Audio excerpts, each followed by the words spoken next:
Hello student, welcome to Irfan Azam reaction classes. कैसे हैं आप लोग? देखिए, आज हम लोग पढ़ेंगे केमिस्ट्री का आपका क्लास 12 का चैप्टर सॉल्यूशन। यानी सॉल्यूशन एक चैप्टर है जो आपका क्लास 12 में है, जो बहुत ही इंपॉर्टेंट चैप्टर है। इससे बहुत सारे क्वेश्चन आपका आते हैं बोर्ड एग्जाम में, और जेई या नीट में भी आपका इससे क्वेश्चन पूछा जाता है।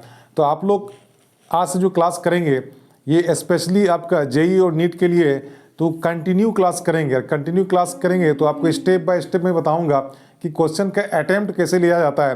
किसी भी कंपटीशन एग्जाम में जो क्वेश्चन पूछा जाता है तो उसके अटैम्प्ट हम फास्ट कैसे लेंगे, यानी जल्दी से कैसे उसको सॉल्व करेंगे। तो उसके लिए आपको सबसे पहले कंसेप्ट क्लियर होना होगा। यानी सॉल्यूशन में जितने भी टॉपिक्स हैं उसके अंडर सबका एक एक करके हम लोग 1 बाय 1 देखेंगे, और फिर उसको एक साथ फिर प्रॉब्लम में हम लोग उसका इस्तेमाल करेंगे। तो उससे आपका क्या होगा कि टाइम बचेगा। तो सबसे पहले हम लोग समझेंगे सॉल्यूशन में। देखिए होता क्या है, आपका मोलर मास निकालने पहले सीखेंगे, बहुत इंपॉर्टेंट है मोलर मास, या इसी को हम लोग बोलते हैं मॉलिक्यूलर वेट। देखिए ये जानना बहुत ही ज़रूरी है कि किसी भी कंपाउंड का मॉलिक्यूलर वेट कितना है या मोलर मास कितना है, और इसका यूज़ जो है आपका सॉल्यूशन में बहुत ज़्यादा आपको मिलने वाला है। तो हम लोग निकालते हैं, आपका स्लोली करके देखते हैं। जैसे आपका दिया है कि वाटर, अगर H2O की बात करेंगे, आपसे पूछा जाए इसका मोलर मास कितना होगा, तो आपको सिंपली करना क्या है कि आपको सबसे पहले ये जानना होगा कि यहाँ पे एटम कितना है, यानी हाइड्रोजन का एटम कितना है। तो हाइड्रोजन का एटम कितना है बच्चों, देखो यहाँ पे 2 है, और हाइड्रोजन का एटॉमिक मास नंबर होता है आपका 1। फिर इसको प्लस करेंगे, देखना ऑक्सीजन का एटम कितना है। तो ऑक्सीजन का एटम कितना है यहाँ पे 1, और इसका एटॉमिक मास नंबर कितना होता है 16 होता है। यानी आपका 1 से लेकर 20 तक कम से कम आपको आना चाहिए आपका एटॉमिक मास नंबर और एटॉमिक नंबर, और सबको हम लोग प्लस करते हुए जाएंगे। तो हाइड्रोजन 2 है तो 2 लिखें, और उसका एटॉमिक मास नंबर 1 होता है। फिर प्लस करेंगे, ऑक्सीजन 1 है तो फिर 1 लिखेंगे, और फिर एटॉमिक मास नंबर इसका 16 होता है। अब 2 1 जा कितना हो गया, 2 हो गया, प्लस 1 16 जा 16 हो गया, यानी आपको हो गया 18 ग्राम। तो आपसे कहा जाए कि वाटर का जो है आपका मोलर मास कितना होगा, तो 18 ग्राम होगा।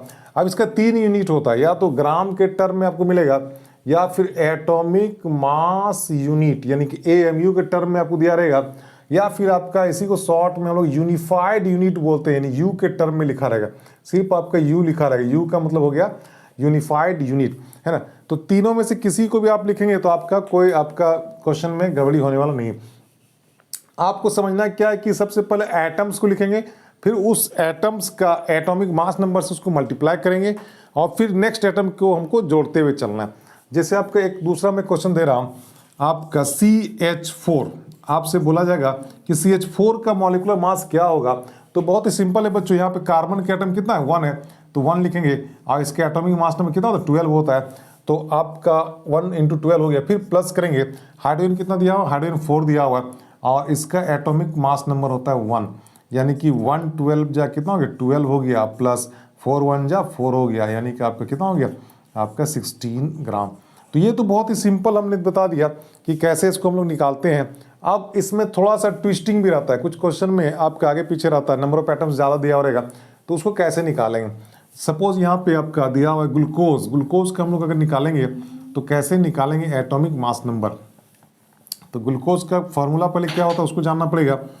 तो फॉर्मूला होता है आपका उसका C6H12O6। अब यहाँ पे आपका वैसे ही करते हैं ना, सबसे पहले एटम को काउंट करना, फिर उसके एटॉमिक मास नंबर से उसको मल्टीप्लिकेशन करते चलना।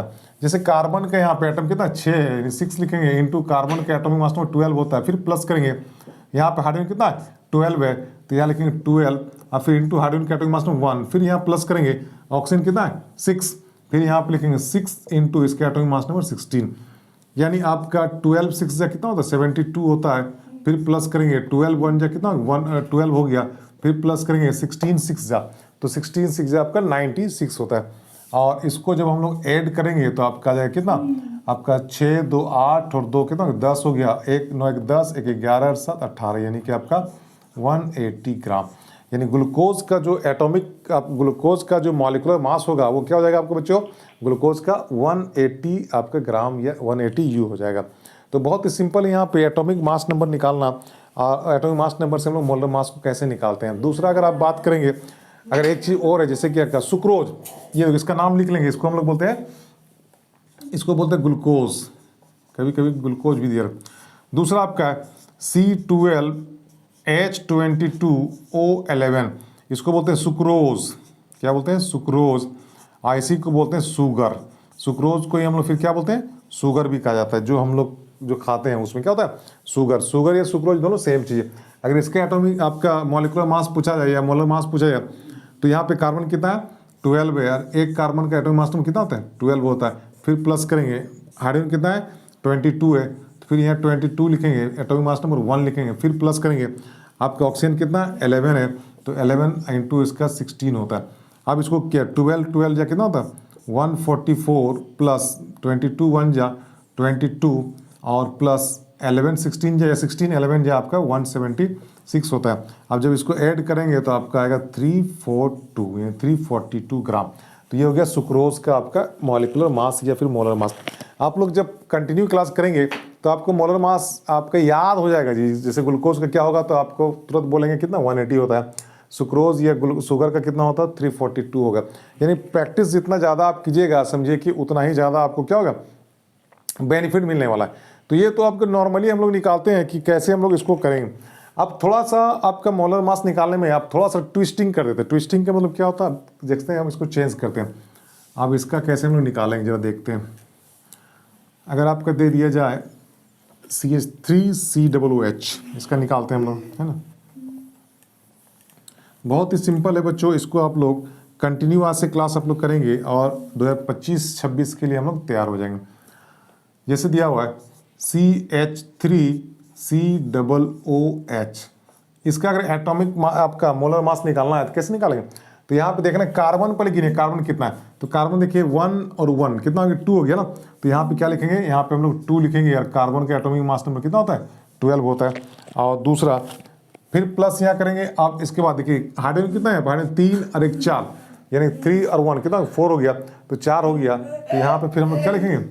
आपका 4 इंटू हाइड्रोजन को 1 होता है एटॉमिक मास नंबर। फिर ऑक्सीजन कितना आ गया? 1 और 1 कितना हो गया? 2 हो गया। तो यहाँ पे लिखेंगे 2 और इसके एटॉमिक मास नंबर 16।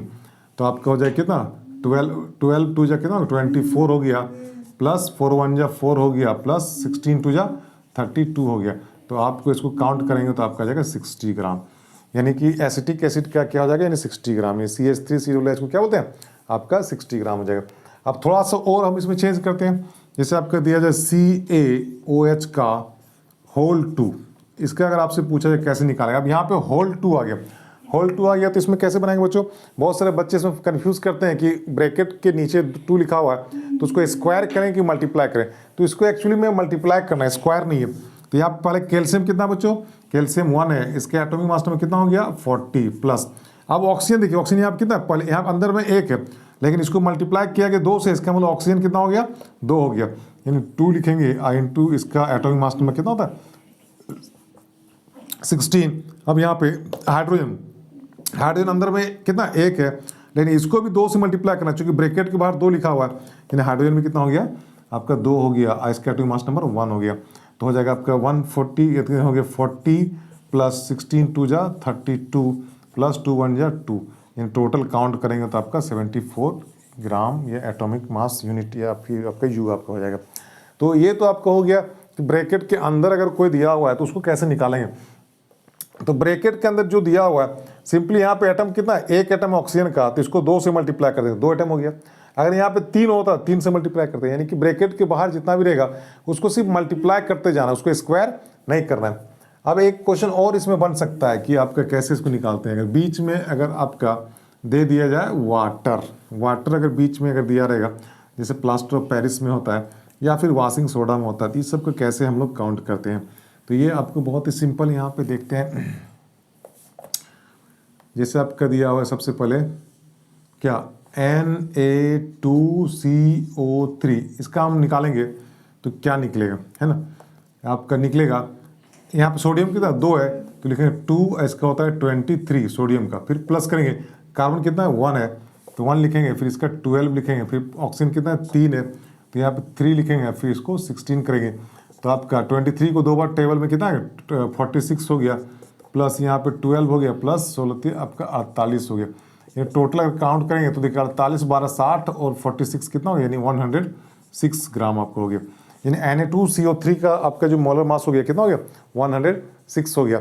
अब अगर आपके इसमें थोड़ा सा इंक्रीमेंट कर देंगे, अगर नेक्स्ट आपका दे दिया जाए Na2CO3 इंटू 10H2O, देखिए यहाँ पे 10H2O, 5H2O, हाफ H2O कुछ भी दिया रहेगा तो आपको सिंपली क्या करना है, उसको निकालने का तरीका है। देखो यहाँ तक तो हम लोग निकाल चुके बच्चों, Na2CO3 कितना निकाले 106 निकाले, तो ये तो आपका 106 हो गया। अब फिर प्लस करेंगे, अब देखिए यहाँ पे कितना 10 लिखा हुआ है, इसका 10 लिखेंगे और इसको मल्टीप्लाई करेंगे, 10 के बाद क्या करना है मल्टीप्लाई करना है।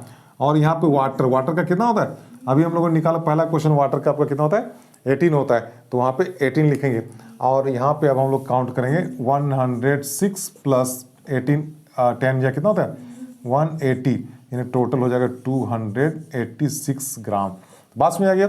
बीच में अगर आपका दे दिया जाए, अगर वाटर मॉलिक्यूल अगर दे दिया जाए अगर कंपाउंड में, तो उसको सिंपली जनरली आपका वाटर ही रहता है, कहीं 10H2O, कहीं हाफ H2O, कहीं 7H2O रहेगा, तो आपको जो डिजिट रहेगा उससे आपको वाटर के मोलर मास को मल्टीप्लाई कर देना है। जैसे 10 यहाँ पे दिया हुआ और वाटर का कितना होता है 18 होता है, तो 18 से इसको मल्टीप्लाई कर देंगे तो आपका वो मोलर मास निकल जाएगा।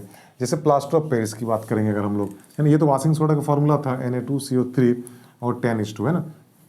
अगर प्लास्टर ऑफ पेरिस की बात करेंगे तो उसमें क्या होता है, देखो होता है क्या, आपका दिया CaSO4 और हाफ H2O। अगर इसका प्लास्टर ऑफ पेरिस है, इसको लिखा जाए बच्चों, देखो कैल्शियम कितना है 1 दिया ना, तो 1 इंटू कितना हो गया 40 हो गया, प्लस सल्फर कितना है 1 है, तो 1 इंटू कितना हो गया 32 हो गया, प्लस अब ऑक्सीजन कितना है 4 है, तो 4 इंटू आपका कितना हो गया 16 प्लस। अब देखिए यहाँ पे हाफ आ गया, तो ये जो हाफ आ गया, तब हाफ को क्या करना है, यहाँ पे सिंपली आपको लिखना है हाफ और इनटू, और हाफ के साथ क्या बात किया वाटर दिया हुआ, जनरली आपका वाटर ही होता है, तो हाफ के बाद वाटर दिया है, तो अब यहाँ प्लस नहीं करेंगे, यहाँ पे इनटू करेंगे, और वाटर को होता है 18, तो 2 से कटेगा 2 9 या 18। अब कितना हो गया जी 41 या 40 प्लस 32 1 या 32 प्लस 16 4 या कितना हो गया 64 प्लस 1 9 या कितना हो गया 9 हो गया, 9 यहाँ पे हो गया। अब इसको काउंट करेंगे, देखिए 9 4 13 2 आपका 15 का 5 कितना बचा 1 6 1 7 3 10 4 14, यानी कि 145 ग्राम। तो आपको क्लियर हो गया बच्चों, यानी मोलर मास जब भी निकालेंगे तो मोलर मास में अगर बीच में अगर हाफ H2O 10H2O जो भी दिया रहेगा, तो उस प्लस में आपके यहाँ पे लिखा हाफ लिखेंगे, और हाफ निकले के बाद क्या करेंगे उसको मल्टीप्लाई करेंगे किससे वाटर का मोलर मास से। वाटर का मोलर मास कितना होता है आपका 18 होता है। तो आपका मोस्ट ऑफ द आपका जितना भी आपका मॉलिक्यूलर वेट जो निकालने का तरीका है वो हमने बता दिया। बच्चा फंसता है सिर्फ इसी में, जो वाटर के बीच मतलब हाफ H2O 2H2O जो दिया रहता है तो कैसे वो बनेगा, तो ये भी कंसेप्ट हमने क्लियर आपको कर दिया। तो ये मोलर मास पे हमारा क्या हो गया, आज का चैप्टर आपका क्लोज हो गया। अब इसमें हम लोग नंबर ऑफ मोल्स निकालना सीखेंगे। नंबर ऑफ मोल्स निकालने के लिए फिर आपको हमको नेक्स्ट क्लास में हम लोग मिलेंगे, यानी अगला क्लास, यानी कि कल मैं बताऊंगा कि नंबर ऑफ मोल्स कैसे निकाला जाता है। और उसके बाद जब नंबर ऑफ मोल्स जब निकल जाएगा तब फिर हम लोग मोलैरिटी पढ़ेंगे, फिर मोल फ्रैक्शन, फिर mass percentage, and after that qualitative property जो आपका सॉल्यूशन का मेन टॉपिक है। तो आज इतना ही रहेगा बच्चों, और आज से आप लोग का क्लास कंटिन्यू होगा।